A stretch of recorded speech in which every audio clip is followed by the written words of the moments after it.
प्रेम कहानी शिव और शिवा की। प्रेम शब्द में 2.5 अक्षर होते हैं जो 2 पूर्ण और एक अधूरे शब्द से बना है। कहा जाता है कि यह प्रेम शब्द ही अपूर्ण है, इसलिए हर किसी को यह पूर्ण रूप से नहीं मिलता।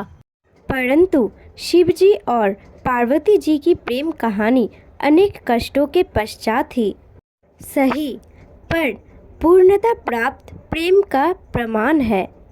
चाहे इस प्रेम को संपूर्ण होने में युग युगांतर लगे हैं, इस प्रीत में पार्वती जी का कठोर तप तो शिव जी की सदियों की प्रतीक्षा समाहित है। तीनों लोकों के स्वामी होकर भी शिव जी के पास न खुद का घर न ही आकाश रहा, बस प्रकृति की गोद में बसा कैलाश पर्वत ही उनका निवास स्थान हुआ। और दूसरी ओर पार्वती जी हर जन्म में राजकुमारी या बड़े घर की कन्या हुई। फिर भी उन्होंने अपने जीवन में शिव जी से अधिक किसी की भी चाह कभी नहीं की।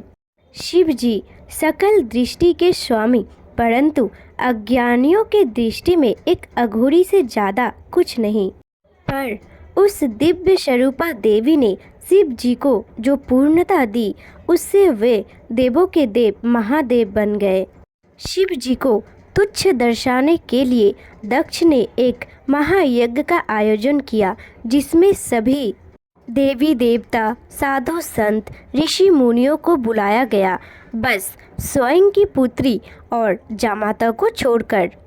इस यज्ञ में जाने हेतु पार्वती जी ने शिव जी को समझाया कि आमंत्रित तो पराये को किया जाता है, अपनों को नहीं, और वे वहां बिन बुलाए पहुंची तो उन्हें बहुत अपमानित होना पड़ा। उन्हें शिव जी की बात ना मानकर गलती हो जाने का भान हुआ, और जब उन्होंने शिव के प्रति अपमानजनक शब्द सुने तो वे अग्नि कुंड में कूद गई। शिव जी को जब पता चला तो उनके गणों ने यज्ञ भंग कर दिया। सती ने पूर्ण जन्म में पुनः शिव जी से मिलने का वचन देकर प्राण त्याग दिए। शिव जी माता सती जी की मृत शरीर लिए विश्वत घूमते रहे। तब विष्णु जी ने सुदर्शन चक्र से 51 भागों में सती का तन काट दिया, जो आज भी 51 शक्तिपीठ के रूप में स्थापित है। वर्षा वर्ष शिव जी का वियोग कम नहीं हुआ, बल्कि बढ़ता ही गया। वे संसार से विरक्त हो गए। इधर सती ने वादा निभाते हुए पर्वतराज हिमवान और रानी मैना के घर पुत्री के रूप में पुनर्जन्म लिया। पर्वतराज के पुत्री होने के कारण उन्हें पार्वती नाम मिला। नारद जी ने किशोरी पार्वती जी को जीवन साथी के रूप में शिव जी को पाने के लिए तपस्या का मार्ग बता दिया। पार्वती जी ने अन्न जल का परित्याग करके कठोर से कठोर तप सहस्त्रों वर्षों तक किए, परंतु शिव जी ने भी पार्वती जी की दृढ़ संकल्प के आगे हार स्वीकार कर ली और वे पार्वती जी संग परिणय सूत्र में बंधन का वचन दे बैठे। इस वचन को शिव जी ने फाल्गुन मास कृष्ण पक्ष की चतुर्दशी अर्थात शिवरात्रि को पूर्ण किया। शिव और शिवा की महामिलन शिवरात्रि को हुआ, इसलिए यह दिन महाशिवरात्रि बन गया। कितनी कठिनाइयों को सहन करते हुए महलों की राजकुमारी पार्वती जी पर्वतवासिनी बन गई। पार्वती जी ने शिव जी से अपने लिए घर की इच्छा भी की, तो शिव जी ने उन्हें सोने की लंका बनाकर भी दी थी। तब वास्तु विप्र रावण, जो दक्षिणा में शिव जी को पाने की इच्छा से पूजन करने आया था, पार्वती जी ने सोने की लंका उसे ही भेंट कर दी, परंतु शिव जी को रावण के साथ जाने नहीं दिया।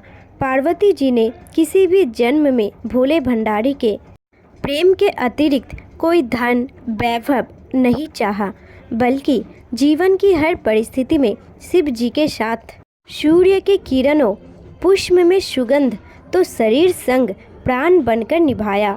वही शिव जी ने भी हर जन्म में पार्वती जी की प्रतीक्षा की।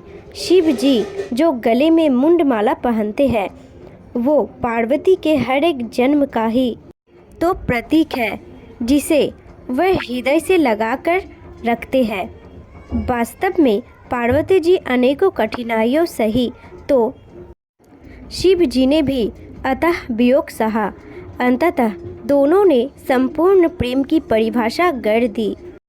आज के युग में प्रेम प्रीत के मायने बदल गए हैं।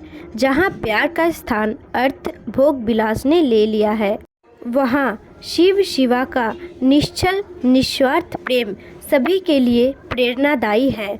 जय जय पार्वती पति, हर हर महादेव। दोस्तों, आपको यह वीडियो पसंद आती है तो एक लाइक, कमेंट और वीडियो को अपने दोस्तों के साथ शेयर जरूर करें। साथ ही हमारे चैनल को सब्सक्राइब करना ना भूलें।